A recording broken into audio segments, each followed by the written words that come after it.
Hello दोस्तों, आप सभी का मेरे यूट्यूब चैनल द लाय मोटिव में बहुत-बहुत स्वागत है। आज हमारी केस स्टडी है why Ukraine for medical students.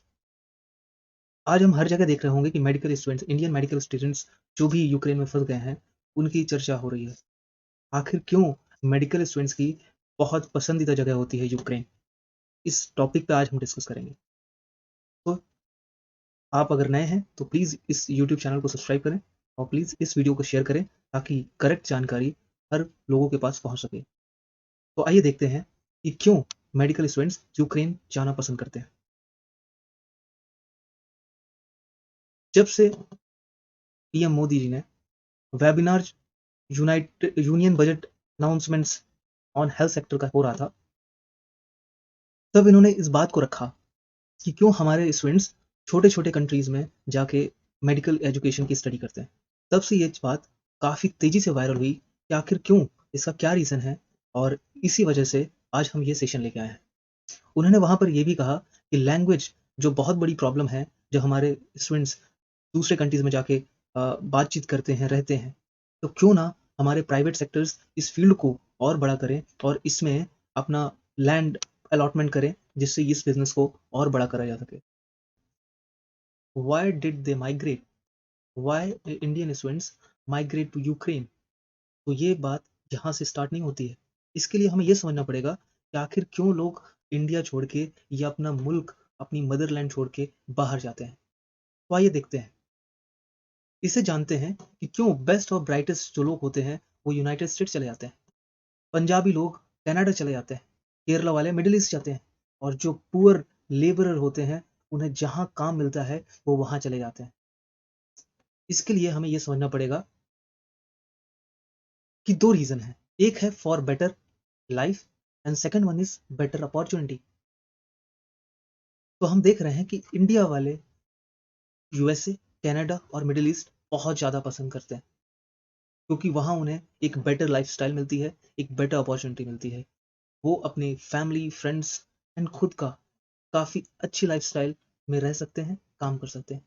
तो इससे पहले भी हम जान लेते हैं कि कितने नंबर ऑफ स्टूडेंट्स आज यूक्रेन में फँसे हुए हैं और इनकी क्या तादाद है? क्या ये हर बार ऐसे जाते हैं? तो आइए देखते हैं।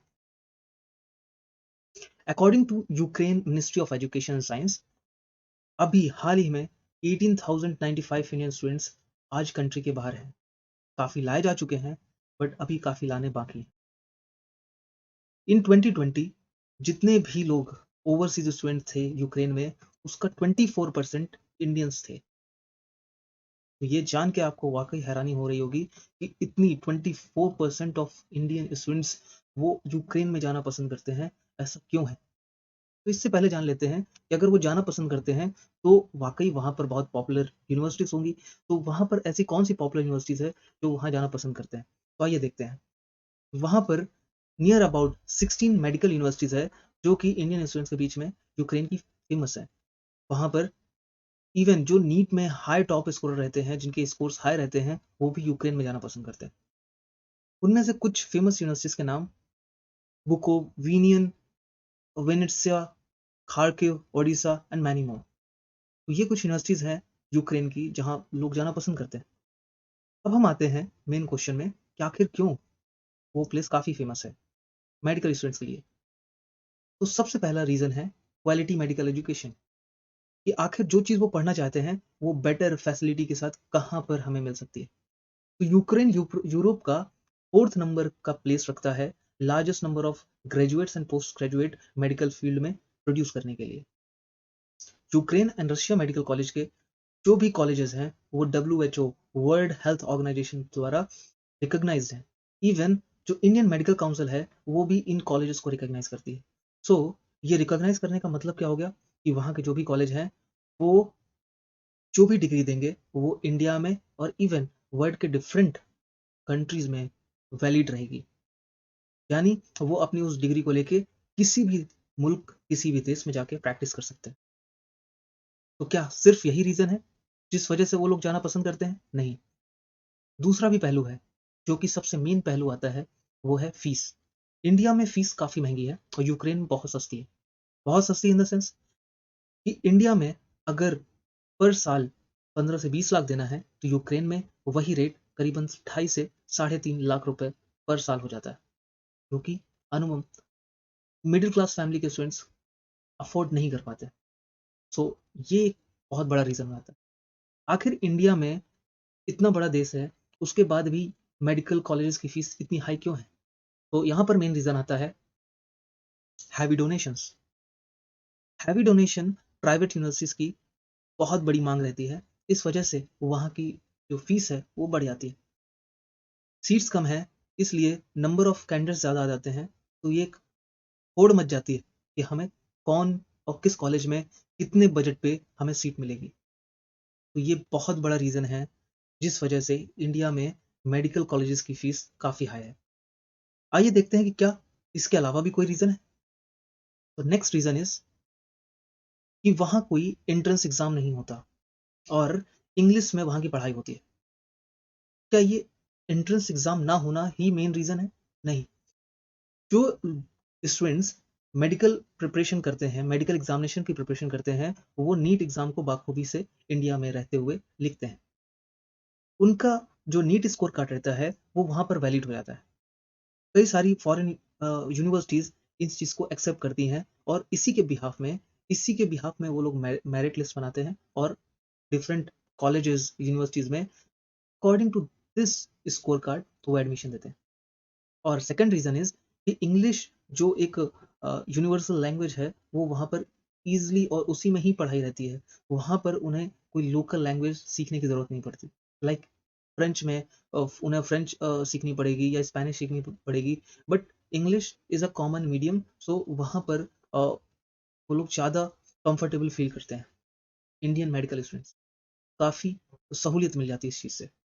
तो जो लोग कह रहे हैं कि एंट्रेंस एग्ज़ामिनेशन, अब जो बहुत बड़ा क्वेश्चन आता है कि क्या जो निकम्मे लोग होते हैं, जो अच्छे स्कोर नहीं ला पाते हैं, वही लोग विदेश जाते हैं? नहीं, इसका रीज़न हम समझते हैं नेक्स्ट स्लाइड से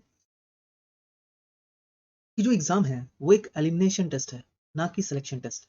वहाँ पर भीड़ को हम निकाल देते हैं। अगर हम एक एग्ज़ैक्ट फिगर लें कि 12th एक क्लास में जो स्टूडेंट होते हैं, जो पास आउट स्टूडेंट होते हैं, उनकी इंडिया में जो काउंटिंग है, वो है 14 मिलियन। 14 मिलियन स्टूडेंट्स हर बार 12th पास आउट होते हैं। उसमें से करीब-करीब 1.4 मिलियन स्टूडेंट्स मेडिकल एग्ज़ाम में अपीयर करते हैं। बट 1,18,316 ही बस मेडिकल सीट्स हैं इंडिया में, जो कि एमबीबीएस की डिग्री हमें प्रोवाइड करती है। तो क्या होगा 1,18,317th एस्पिरेंट का क्या होगा? वो कहाँ जाएगा? सबसे बड़ा क्वेश्चन है। तो वो लोग जिनके पास कोई सॉल्यूशन नहीं होता, जो या तो फिर ड्रॉप आउट करेंगे या फिर अपना पैशन फॉलो करेंगे, तो वो मिडिल क्लास फैमिली के स्टूडेंट्स ज़्यादातर यूक्रेन में जाना पसंद करते हैं। आइए देखते हैं कि क्या यूक्रेन की डिग्री के बाद भी कोई इन्हें नीड रहती है? क्या वो वापस आके प्रैक्टिस कर सकते हैं इंडिया में? तो जी हाँ, वो प्रैक्टिस कर पाते हैं, इस वजह से ही वो यूक्रेन में पढ़ना पसंद करते हैं। लेकिन वो इतना भी आसान नहीं रहता। जो लोग वहाँ से अपनी एमबीबीएस की डिग्री कंप्लीट करके इंडिया आते हैं, यहाँ पर आने के बाद उन्हें फॉरेन मेडिकल ग्रेजुएट एग्ज़ाम देना पड़ता है, एफएमजीई। उसे देने के बाद, उसे पास करने के बाद ही इन्हें यहाँ पर लाइसेंस मिलता है मेडिसिन को प्रैक्टिस करने के लिए। अगर एक नियर अबाउट डेटा दिया जाए, तो हर साल 4,000 स्टूडेंट्स जो कि इस यूक्रेन में पढ़ते हैं, वो इस एग्ज़ाम में बैठते हैं।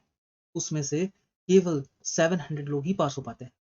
तो ये फिगर बहुत अच्छा नहीं है, फिर भी लोग यूक्रेन जाना पसंद करते हैं।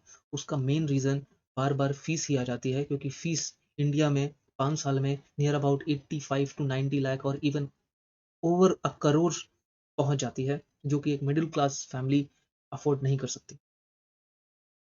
नेक्स्ट रीज़न भी है कि यूक्रेन में फूड एंड हाउसिंग बहुत अफोर्डेबल प्राइस में मिल जाती है। करीब-करीब देखी जाए तो एमबीबीएस की डिग्री 5.5 से 6 साल में कंप्लीट हो जाती है, रशिया और यूक्रेन में, इवन इन इंडिया ऑल्सो। ठीक है? यहाँ का एजुकेशन जो है इंडिया का, वो काफ़ी महँगा हो जाता है और वहाँ पर सस्ता मिल जाता है। हॉस्टल्स वहाँ के बेटर रहते हैं, फूड काफ़ी अफोर्डेबल है, एनवायरनमेंट हाइजीनिक है और वहाँ पर मेन रीज़न और आता है कि वहाँ पर उन्हें नेशनल बैंक से लोन भी मिल जाता है। तो ये काफ़ी हेल्पफुल हो जाता है उन बच्चों के लिए जो कि मिडिल क्लास फैमिली से आते हैं और अपना मेडिकल फील्ड का सपना लेके यूक्रेन पहुँचते हैं। अब बात आती है, जो लोग सवाल उठा रहे हैं कि क्यों इंडियन स्टूडेंट्स रशिया जब अटैक करने को आ रहा था तब तक वो निकल क्यों नहीं गए। उसका जवाब ये है कि हम इंडियन की मेंटेलिटी जो रहती है कि अरे वार नहीं होगी, तो क्या वो 20,000 बच्चे जान रहे थे कि वार हो जाएगी। Even UN head Antonio Guterres ने भी कहा था कि उन्हें सच में नहीं पता था कि ये हादसे हो जाएंगे, ऐसी सिचुएशन आ जाएगी। तो क्या वो 20,000 बच्चों को पता होना चाहिए था। तो ये बात बहुत गलत है कि हम जो इतना क्रिटिसाइज कर रहे हैं, जितना उन बच्चों को कोस रहे हैं, वो सरासर गलत है। तो हमें क्या नहीं करना चाहिए, इस तरह के जो मॉकिंग है, जो बच्चे लोग ट्रबल में हैं वहां पर हम उन्हें परेशान कर रहे हैं, इस तरह की गलत बातें बोल रहे हैं कि वो ऐसा क्यों गए। तो क्या हम, जो लोग कनाडा जाते हैं, जो लोग मिडिल ईस्ट जाते हैं, क्या हम उनके लिए भी ऐसा बोलेंगे। बहुत दोगली बात है कि जो बच्चे विदेश नहीं जा पाते, वो आज इन बच्चों पे कमेंट कर रहे हैं, क्योंकि फॉरेन में जाके स्टडी करना is not a easy task. उसके लिए भी आपके पास नॉलेज होनी चाहिए, आपके पास बजट होना चाहिए, फिर भी उसके बाद आपके पास स्ट्रगल करने की कैपेसिटी होनी चाहिए एंड कैपेबिलिटी होनी चाहिए।